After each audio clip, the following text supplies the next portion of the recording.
Il y a 2 mois, le Mali enterrait son ministre de la Défense, le général Sadio Camara, tombé dans sa propre résidence sous les flammes d'un camion-citerne piégé. Il y a 2 mois, Bamako tremblait. Kidal tombait et le monde regardait le Sahel avec des yeux inquiets ce mardi 23 juin 2026 à Conakry.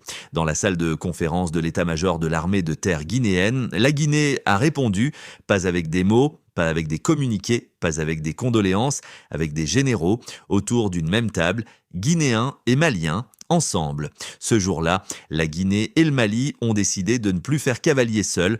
Pour comprendre ce qui s'est passé ce mardi à Conakry, il faut comprendre ce que les deux pays traversent.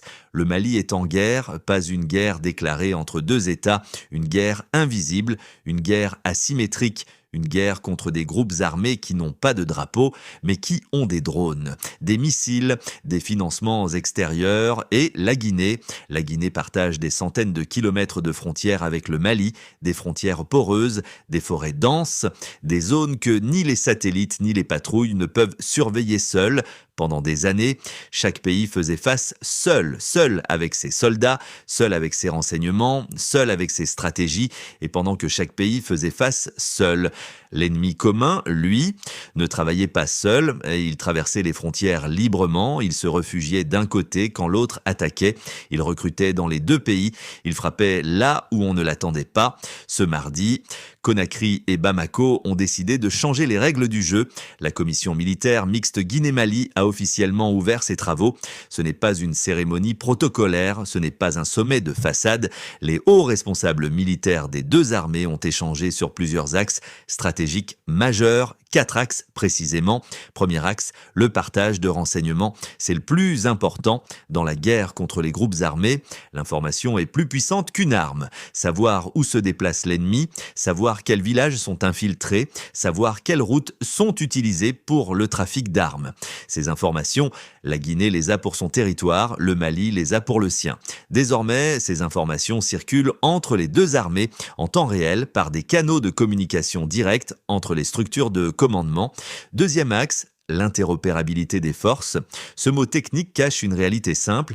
Les soldats guinéens et maliens apprennent à travailler ensemble, même protocole, même code, même procédure, pour qu'un jour, si nécessaire, une unité guinéenne et une unité malienne puissent opérer côte à côte, sans confusion, sans erreur, sans perte de temps. Troisième axe, les zones frontalières communes. C'est là que tout se joue. Les frontières entre la Guinée et le Mali sont parmi les plus longues et les moins surveillées de la région.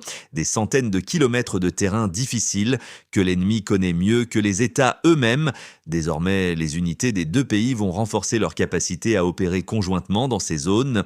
Des patrouilles mixtes, des postes de commandement coordonnés, une présence commune sur un terrain autrefois 100 mètres.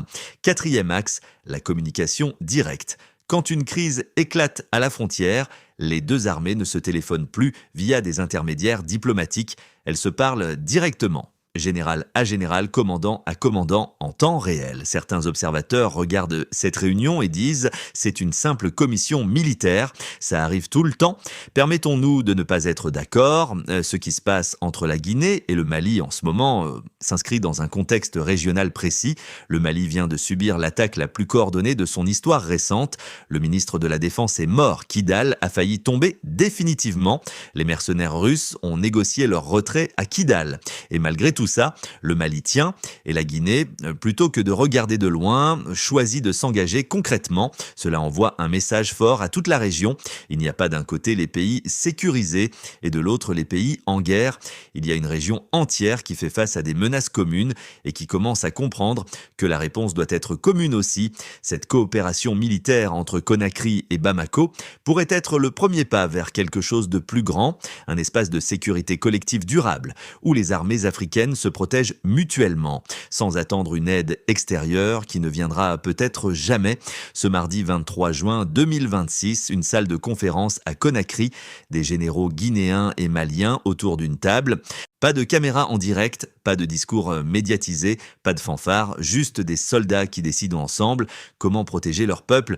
Voilà ce que signifie cette journée. La Guinée n'a pas oublié Sadio Camara, elle n'a pas oublié les images de Bamako en flammes, elle n'a pas oublié rappeler que la frontière entre elle et le Mali n'est pas seulement une ligne sur une carte, c'est une ligne de vie, une ligne que l'ennemi traverse sans visa, une ligne que les deux pays ont décidé de défendre ensemble.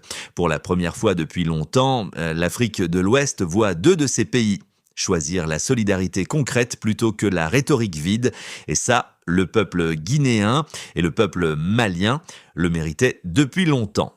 Partagez cette vidéo au Mali, en Guinée, dans toute la diaspora, parce que cette décision nous concerne tous. La vérité appartient au peuple africain. Exigez-la.